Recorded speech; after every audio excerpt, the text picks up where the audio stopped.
मेरे अस्सलाम वालेकुम मेरे देश भर के दोस्तों, मेरे सारे हिंदू दोस्तों भाइयों बहनों और मेरे मुस्लिम दोस्तों भाइयों बहनों।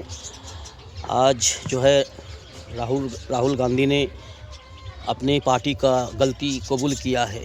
उन्होंने कहा है कि हाँ, 2014 से पहले जो कांग्रेस सरकार की जो नेता लोग थे, कांग्रेस पार्टी के जो सरकार में जो उच्च लेवल पर थे, उच्च पद पर थे, उन्होंने बहुत सारी गलती किया है। उसकी वजह से जो है कांग्रेस पार्टी देश से सरकार से उतर गया है।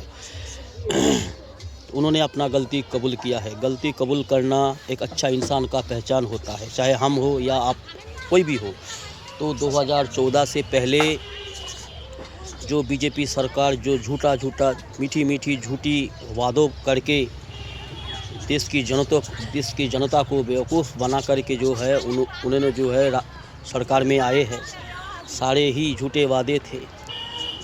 आज हम सारे देख रहे हैं 14 के बाद क्या हालत हुई है हमारा देश का। एक के बाद एक नया कानून जो जनता के खिलाफ में है, जो जनता को परेशान करने वाले कानून लागू किया है भारतीय सरकार बीजेपी के द्वारा। तो आज हम देख रहे हैं ऐसे हालत हो गई है हमारे देश की। हमारे देश जो है हर कंट्री में, विदेश की हर कंट्री में जलील और रुसवा हो रहा है, अपमानित हो रही है। वो इसलिए है कि इन बीजेपी और आरएसएस के करतूत की वजह से हमारा देश का सम्मान घट रहा है। और आगे ये हमारा देश को जो है बिल्कुल कंगाल बनाने के कागर पर है। और ये हम चाहता है कि हम देश को लूट करके, देश को कंगाल बना करके देश से भागने का इरादा रखने वाले लोग हैं। ये सारे अंग्रेज़ों का दलाल है, ये देशद्रोह है। और ये देश के जनता के विरोध में मनमानी नए कानून लागू कर रहे हैं, नए कानून बना रहा है जो उसके हित में है, उनको फ़ायदा पहुंचाए।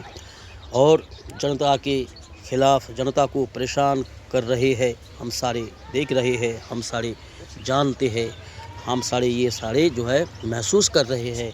हमारे देश को, हमारे देशवासी को, सबको परेशानी में डाल दिया है। तो हमें अब उठ के खड़ा होने का वक्त आ गया है। कुछ करने के लिए अपने प्यारा वतन को बचाना है, अपने देश की खूबसूरती को कायम रखना है। इसीलिए जो है मेरे सारे देशवासी भाइयों, देश प्रेमी भाइयों, हिंदू, क्रिश्चियन, यहूदी, बौद्ध, जो सच में इंसानियत जिसके अंदर है, जो इंसान से मोहब्बत रखने वाले हैं, जो देश से हकीकत में मोहब्बत रखने वाले हैं, जो देश की भलाई चाहते हो, वो सारे भाइयों उठो, अपने हक के लिए लड़ो, आपस में जात भेद ना करो। हम सारे मिलजुल के रहना पसंद करते हैं। हाँ, ये बात और है, कुछ लोग ऐसे होते हैं, हर रिलीजन में कुछ लोग ऐसे होते हैं जो इंसान के शक्ल में हैवान है, शैतान है। वो हमारे मुसलमान समाज में भी बहुत है और हमारे हिंदू भाई के समाज में भी बहुत है। जो गांडू है, जो खुदगर्ज है, जो अपनी फ़ायदा के लिए गलत काम करते हैं, गलत सोच रखते हैं। तो अब वक्त आ गया है कि हम अपने देश के लिए, अपने हक के लिए, अपने भलाई के लिए, अपने परिवार के लिए सोचे और हक की आवाज़ उठाए, गलत के खिलाफ बोले, वरना आगे ऐसा दिन आने वाला है दोस्तों। हम खून के आंसू रोएंगे, हम बहुत पछताएंगे, अपने नस्ल को हलाक होते हुए देखेंगे, लेकिन हम कुछ कर नहीं पाएंगे। इसीलिए जो है आज 17 जनवरी है, अब हालत बहुत बिगड़ चुका है। तो अब जो है हमें हक के लिए आवाज़ उठाना है। ज़रूरत पड़े तो हमें हथियार भी उठाना होगा, ज़रूरत पड़े तो हमें जान भी देना होगा, खून बहाना होगा। दोबारा इस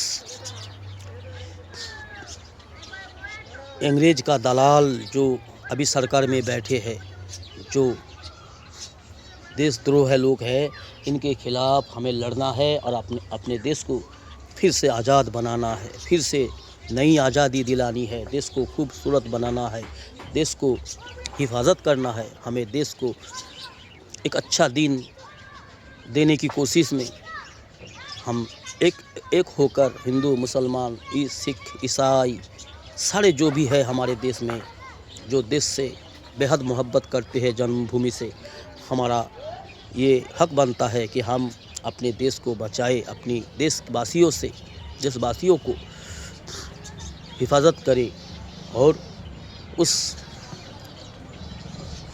जो हमारा क्रिएटर है, जो हमारा हम सब का मालिक है, एक है ऊपर, यह सच्चा इंसान जानते हैं और मानते भी है। उसके सामने हमें मदद लेना है, उससे मदद लेकर के हमें जो है अपने देश हित में, देश के लिए, हक के लिए हमें लड़ना है।